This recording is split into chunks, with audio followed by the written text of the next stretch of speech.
Kitabu cha Mwanzo 27 unakutana na habari za mzee ambao ni Isaka anambariki Yakobo badala ya Esau.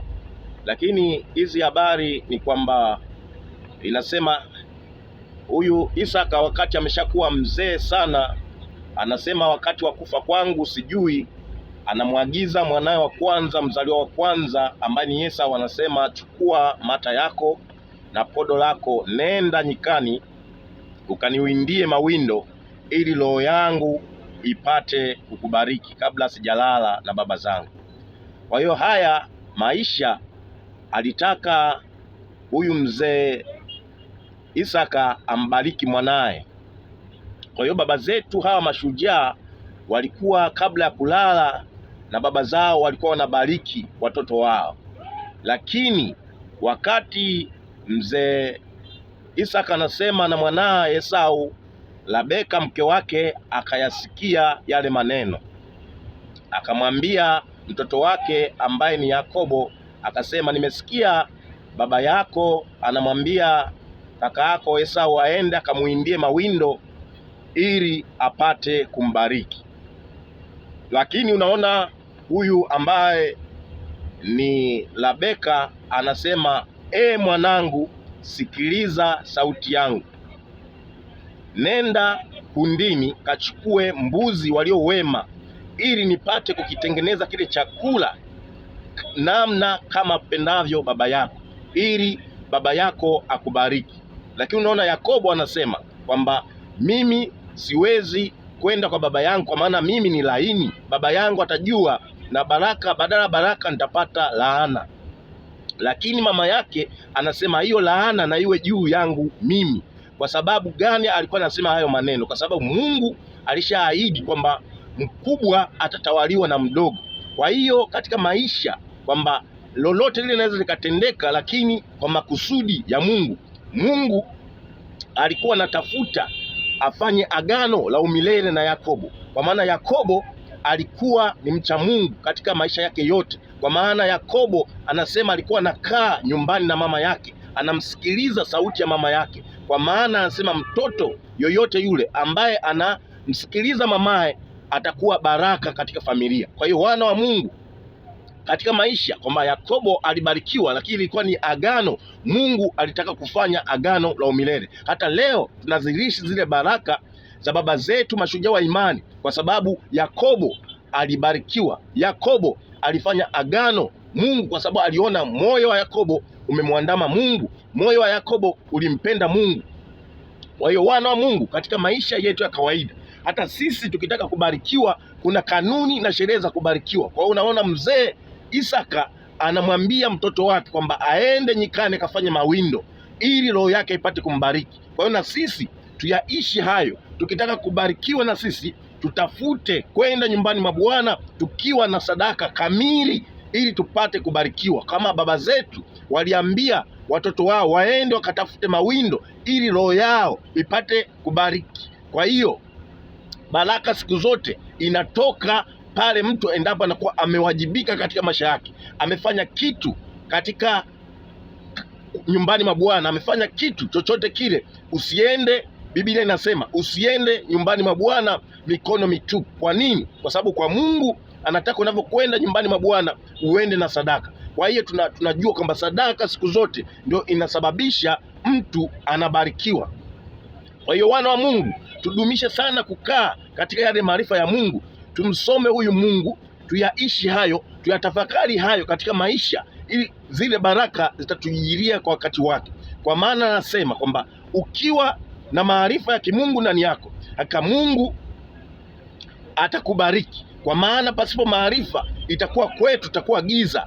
Kwa hiyo maarifa ndiyo nasema ndio taa ya Mkristo yoyote, taa ya mwanadamu yoyote yule ambaye anaendea kwenye makusudi ya mafanikio. Kwa hiyo na sisi tukitaka tufanikiwe katika maisha yetu, tudumishe sana kutafuta hayo maarifa usiku na mchana. Tutembee katika ile kweli ya Kristo Yesu, kwa maana yeye aliyesema yeye ni njia na kweli na uzima, hakika wema wa Mungu utatufunika katika maisha yetu. Lakini haya yote tunafanya kwa sababu lile agano ambalo baba zetu wa imani walishinda zaidi ya kushinda. Kwa maana baba zetu walishinda kwa sababu katika maisha yao yote walimtegemea Mungu, walikaa katika kweli ya Mungu, naye Mungu walivyokaa katika kweli ya Mungu, naye Mungu akafanya agano nao la milele, na lile agano anasema Mungu akawahesabia haki kwa sababu walidumisha sana kumpenda huyu Mungu. Kwa hiyo wana wa Mungu, hata sisi tukimpenda huyu Mungu wa Biblia, hakika Mungu ataachilia baraka katika maisha yetu, ataachilia neema na kweli katika maisha yetu. Tutamwona Mungu akitupigania kwa sababu Mungu ni wa haki, Mungu ni mwaminifu, lakini sisi sisi si waaminifu kwa Mungu. Ndio maana tunakuwa tunazikosa baraka, kwa sababu sisi hatutembei katika maarifa ya kimungu. Kwa hiyo wana wa Mungu, katika haya maisha ya kila siku ya kawaida tuyaishi, kwa maana imeandikwa kama siku ya Sabato twende nyumbani mwa Bwana tukamwabudu aliye mtakatifu wa Israeli. Kwa maana haya yote alikabidhiwa Moses wakati anawatoa wana wa Israeli katika nchi ya Misri ya utumwa, anawapeleka katika nchi ya Kanaani ya ahadi. Alisema mkifika Kanaani siku ya 7 mniabudu mimi niliye mtakatifu wa Israeli, mimi ndiye chanzo ya chemichemi ya uzima. Kwa maana haya yote alitenda ili sisi tuirisi zile baraka. Kwa maana tukitenda yale aliyeainisha Mungu, aliyeahidi Mungu, tukakaa katika ile kweli ya Kristo Yesu, tutamuona Mungu katika maisha yetu. Tutamuona Mungu ataachilia neema na baraka za ajabu, kwa maana sisi tumedumisha sana kumpenda yeye. Kwa maana hakuna mtu yoyote yule, binadamu yoyote yule akamtegemea Mungu katika maisha yake alafu Mungu akamwacha. Haiwezekani. Kwa hiyo wana wa Mungu, tumpende Mungu, tuzishike amri na sheria za Mungu. Hakika neema na upendo wa Mungu utakaa katika maisha yetu. Kwa hiyo neema na ile kweli ya Kristo Yesu ikijifunua katika maisha yetu, tutaziona baraka na uzima, tutaona nguvu ya ajabu itatembea na sisi katika maisha yetu. Kwa hiyo wana wa Mungu, tukikaa katika ile kweli ya Kristo, huyo mwamba wa kanisa, haya yote yatakuwa ushindi katika maisha yetu. Kwa maana hata wakina Petro wakati wameenda kuvua samaki, anakuambia kwamba Yesu Kristo aliingia kwenye chombo cha huyu Petro, akahubiri kwanza makutano habari za ufalme wa Mungu, akahubiri, watu wakalijua neno. Baada ya hapo akasema, Petro, tuweka nyavu kilindini. Lakini unaona Petro anapata maswali mengi, anasema, mwalimu, sasa ni mchana, huu si wakati wa kuvua. Lakini akasema, nimesema tuweka nyavu kilindini. Kwa hiyo wana wa Mungu, siku zote neno likitamka na mtu wa Mungu, siku zote inakuwa baraka. Kwa hiyo unaona wale watu walipata samaki wa kujaa na kushindiliwa mpaka vyombo vyao vikashindwa jinsi ya wingi wa samaki, wakaita hata rafiki zao wakasaidiana ili kwa matendo makuu. Ndio maana Petro akasema, ewe Yesu, ondoka, kwa maana mimi ni mtu mwenye dhambi. Kwa sababu maisha yake yote Petro alikuwa hajamjua bado Mungu. Kwa hiyo wana wa Mungu, siku zote Mungu akitaka aje katika maisha yako, kwanza atajifunua kama yeye ni Mungu wa miungu.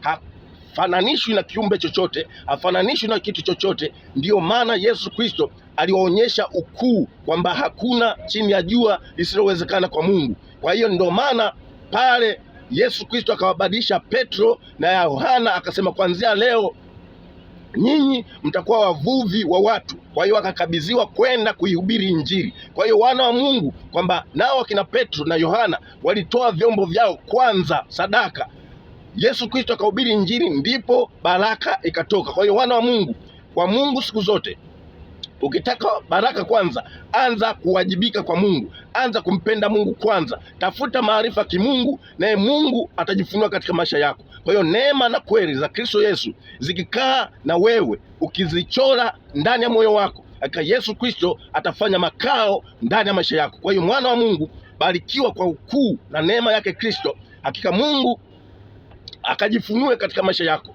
Mungu akajidhihirishe katika maisha yako, ukayaone matendo makuu ya ajabu, kwa maana wewe umeshika sheria za Bwana Mungu wetu, naye Mungu atajithibitisha kama ni Mungu, hakuna mwingine. Kwa hiyo wana wa Mungu, kwa Mungu kuna baraka, kwa Mungu kuna ushindi. Lakini anasema kama endapo ukakaidi, usizishike hizo sheria na maagizo aliyetenda Bwana Mungu wetu anasema zitakuwa laana, zinageuka zinakuwa laana. Kwa hiyo ndio maana siku zote Mungu anasisitiza kwamba wana wa Israeli wakati wanatoka katika nchi ya ahadi wanakwenda katika nchi ile ambayo amewapia baba zao, walikaidi, singo zao zilikuwa ngumu. Ndio maana miaka 40 walikaa jangwani. Kwa sababu ya nini? Walikuwa ni watu, walikuwa manunguniko, ni watu walitenda dhambi, lakini Mungu aliwarehemu. Watoto wao ndo wakaenda kuirisi ile nchi ya ahadi. Kwa hiyo wana wa Mungu, siku zote tunachelewa katika maisha yetu kwa sababu hatuzishiki zile kanuni za Mungu na amri za Mungu. Kwa hiyo tukitaka tudumishe sana kumpenda huyu Mungu, tukayaishi hayo aliyeainisha Mungu, tukayaishi hayo ya sheria za Mungu Bwana Mungu wetu, hakika neema na kweli zitadumishwa ndani ya maisha yetu. Kwa hiyo wana wa Mungu, tumpende huyo Kristo aliyetumaini, aliye kiongozi wa kanisa, aliye mwamba kanisa, kwa maana alisema katika mwamba huu nitaujenga kanisa, kwa maana kanisa muhimili mkubwa ni Yesu Kristo. Kwa hiyo wana wa Mungu, tudumishe hayo, tukae katika hayo, hakika Mungu atasimama na maisha yetu. Tutamwona Mungu atatupigania, tutamwona Mungu atatushika mkono, kwa maana yeye ni shujaa mwenye kutisha. Kwa hiyo wana wa Mungu, tukae katika mapenzi ya Mungu, tukae katika uaminifu wa Mungu, tutamwona Mungu katika maisha yetu. Barikiweni kwa neema yake Kristo na upendo wa Mungu Baba na ushirika wa Roho Mtakatifu. Amen.